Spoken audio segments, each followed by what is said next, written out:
প্রিয় শিক্ষার্থীবৃন্দ, কেমন আছো তোমরা? আশা করি বেশ ভালোই আছো। আমরা গত অনলাইন ক্লাসে ব্রিটিশ ভারতের প্রতিনিধিত্বশীল সরকারের বিকাশ সম্পর্কে জানছিলাম। এই ভিডিওতে আমরা ভারতবর্ষে ইস্ট ইন্ডিয়া কোম্পানির আগমন সম্পর্কে জানব। ইস্ট ইন্ডিয়া কোম্পানির আগমন ও পলাশী যুদ্ধ সম্পর্কে জানব। এটি খুব গুরুত্বপূর্ণ একটি বিষয়, কারণ ইতিহাসের পালাবদল করে দিয়েছিল এই ঘটনাটি, অর্থাৎ ভারতবর্ষে ইস্ট ইন্ডিয়া কোম্পানির আগমন ও পলাশী যুদ্ধ। এই ঘটনা দুটি 1600 সালে প্রাচ্যের বিভিন্ন দেশে, বিশেষ করে ভারতবর্ষে ব্যবসা বাণিজ্য করার জন্য ইংরেজগণ 218 জন সদস্য নিয়ে লন্ডনে ইস্ট ইন্ডিয়া কোম্পানি নামে একটি বণিক সংগঠন বা সংঘ গঠন করে। অর্থাৎ তাদের যে বাণিজ্য সংগঠনটি যেটি প্রথমে স্থাপিত হয় লন্ডনে, এবং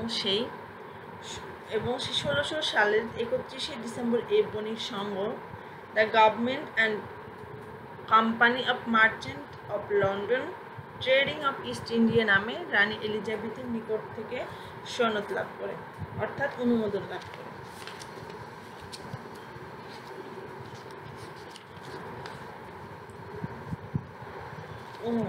করে। মোগল সম্রাট জাহাঙ্গীর 1613 সালে এক ফরমান বা আদেশ নামার মাধ্যমে ইস্ট ইন্ডিয়া কোম্পানিকে সুরাটে বাণিজ্য কুঠি স্থাপনের অনুমোদন প্রদান করে।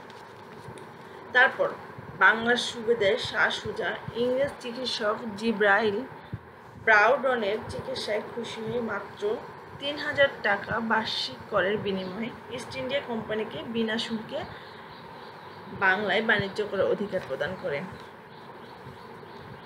অর্থাৎ তাদেরকে বার্ষিক 3000 টাকা জমা দিতে হয়। তাদের লাভ বা মুনাফার পরিমাণ যাই হোক না কেন, তাদেরকে 3000 টাকা জমা দিতে হবে। এখানে বলাই বাহুল্য, ইস্ট ইন্ডিয়া কোম্পানির যে পরিমাণ বাংলা অঞ্চলে ব্যবসা করেছিল তার তুলনায় 3000 টাকা আসলে কিছুই ছিল না।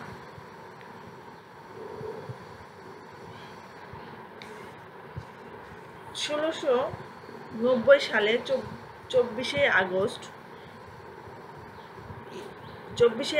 সুলতানটি বাণিজ্য কুঠি স্থাপন করে ইস্ট ইন্ডিয়া কোম্পানি। বাংলার সুবেদার শাহজাদা আজিমউদ্দিনের শাসনামলে বা শাসনকালে ইস্ট ইন্ডিয়া কোম্পানি 1696 থেকে 98 সালে সুলতানেটি কলকাতা ও গোবিন্দপুর এই 3টি জায়গায় জমিদারি সনদ লাভ করে, এবং 1698 সালে ইস্ট ইন্ডিয়া কোম্পানি কলকাতায় ফোর্ট উইলিয়াম দুর্গ স্থাপন করে। অর্থাৎ বুঝতেই পারছো তোমরা, প্রথমে ব্যবসা চুক্তির মাধ্যমে এই ভূখণ্ডে প্রবেশ করার পরবর্তীতে ইস্ট ইন্ডিয়া কোম্পানি তাদের সামরিক যে ক্ষমতা সেটি বৃদ্ধি করতে থাকে। ইস্ট ইন্ডিয়া কোম্পানির চিকিৎসক সার্জেন্ট উইলিয়াম হ্যামিল্টন দুরারোগ্য ব্যাধিতে আক্রান্ত দিল্লির সম্রাট ফররুখ সিংকে সুস্থ করেন। তাতে খুশি হয়ে সম্রাট 1717 সালে এক ফরমান জারি করেন। তাতে সমগ্র ভারতবর্ষে বিনা শুল্কে বাণিজ্য করার সহ অনেক সুযোগ সুবিধা পেয়ে থাকে। এই যে এই সুযোগগুলো ব্যবহার করে ইস্ট ইন্ডিয়া কোম্পানি আস্তে আস্তে তাদের সামরিক ক্ষমতাটি এই ভারতবর্ষে এই ভূখণ্ডে বৃদ্ধি করে থাকে।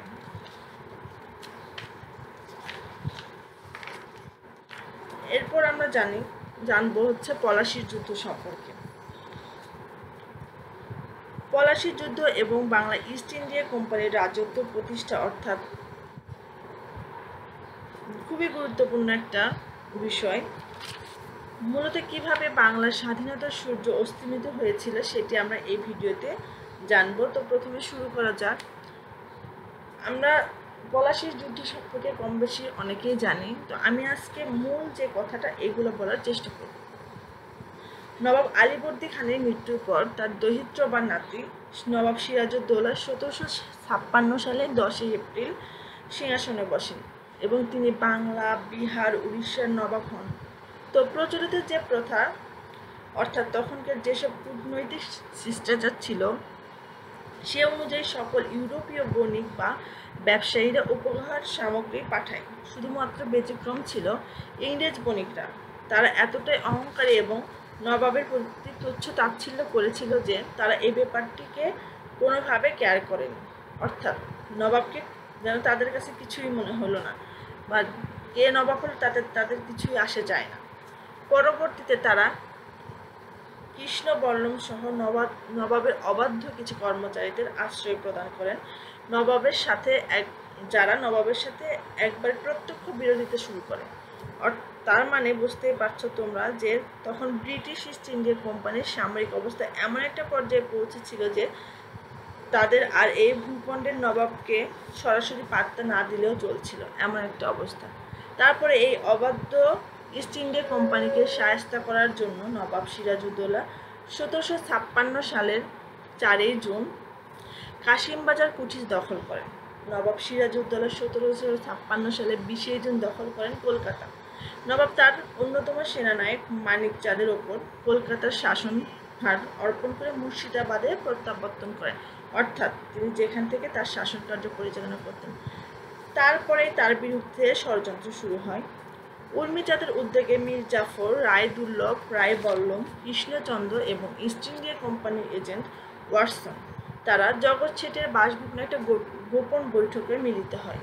এই বৈঠকের উদ্দেশ্য ছিল কিভাবে নবাব সিরাজউদ্দৌলাকে তার আসন থেকে সরানো যায় এবং নিজেদের পছন্দ মতো লোক বসানো। তারা বলেছিল মীর জাফরকে তারা এই আসনটি দিবে। এই বৈঠকটির কথা নবাব সিরাজউদ্দৌলা জানতে পারেন এবং পরবর্তীতে তিনি মীর জাফরকে তার পদ থেকে পদচ্যুত করেন। কিন্তু পরবর্তীতে ক্ষমা চেয়ে এমন না করার প্রতিশ্রুতিতে মীর জাফর আবারও তার পদে আসীন হন। বুঝতেই পারছো সিরাজউদ্দৌলার জন্য এটি ছিল একটি ভুল সিদ্ধান্ত। ইংরেজদের বিরুদ্ধে যুদ্ধ করার প্রতিশ্রুতি দিয়ে মীর জাফরকে যখন পুনরায় সেনাধ্যক্ষ বক্সি পদে নিয়োগ করে, তারপরে রবার্ট ক্লাইভ তার সেনাবাহিনী সহ মুর্শিদাবাদে আক্রমণে অগ্রসর হয়। এই সময় দায়িত্ব ছিল মীর জাফরের ওপর। কিন্তু মীর জাফরের আদেশের কারণে তার সৈন্যরা তাদেরকে বাধা প্রদান করেনি। 1757 সালের 23 জুন পলাশীর প্রান্তরে যুদ্ধ শুরু হলে মোহনলাল মীর মদনের আক্রমণে রবার্ট ক্লাইভের সৈন্যরা পিছু হতে বাধ্য হয় এবং এ সময় ইংরেজ সৈন্যদের বিক্ষিপ্ত গুলিতে মীর মদন নিহত হন।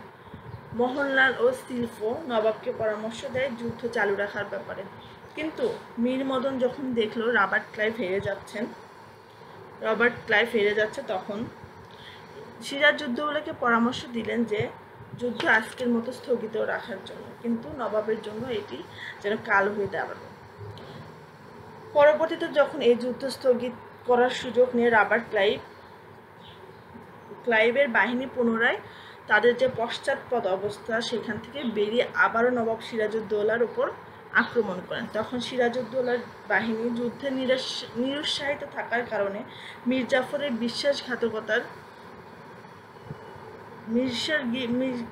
বিশ্বাসঘাতকতায় যুদ্ধ না করার কারণে প্রায় বিনা যুদ্ধে পলাশীর যুদ্ধে জয়লাভ করেন রবার্ট ক্লাইভের বাহিনী। কিন্তু এই যে বিশ্বাসঘাতকতা, পুরস্কার স্বরূপ মীর জাফরকে নবাব হয়ে পূর্বের গোপন চুক্তি অনুযায়ী ইস্ট ইন্ডিয়া কোম্পানিকে 24 পরগনা জমিদারি প্রদান করা হয়। ইস্ট ইন্ডিয়া কোম্পানির নবনিযুক্ত যে গভর্নর গায়ের জোরে মীর জাফরকে সরিয়ে মীর কাসিমকে নবাবের সিংহাসনে বসান এবং নতুন নবাব মীর কাসিম ইংরেজদের বিভিন্ন বকেয়া পাওনা দিতে প্রতিশ্রুতিবদ্ধ হয় এবং 1760 সালে নবাব মীর কাসিম ইংরেজদের 3টি অঞ্চল অর্থাৎ মেদিনীপুর, বর্ধমান ও চট্টগ্রাম এই জায়গায় জমিদারি ছেড়ে দেয়। কিন্তু পরবর্তীতে 1764 সালে মীর কাসিমের সাথে ইস্ট ইন্ডিয়া কোম্পানির যুদ্ধ হয়, যে যুদ্ধে পরাজিত হওয়ার ফলে বাংলার যে নবাব পদটি আস্তে আস্তে বাংলার যে শাসন ক্ষমতা আস্তে আস্তে ইস্ট ইন্ডিয়া কোম্পানির হাতে চলে যায়। আজ এই পর্যন্তই, দেখা হচ্ছে পরবর্তী ভিডিওতে। সে সময় পর্যন্ত সবাই ভালো থেকো, সুস্থ থাকো। আল্লাহ হাফিজ।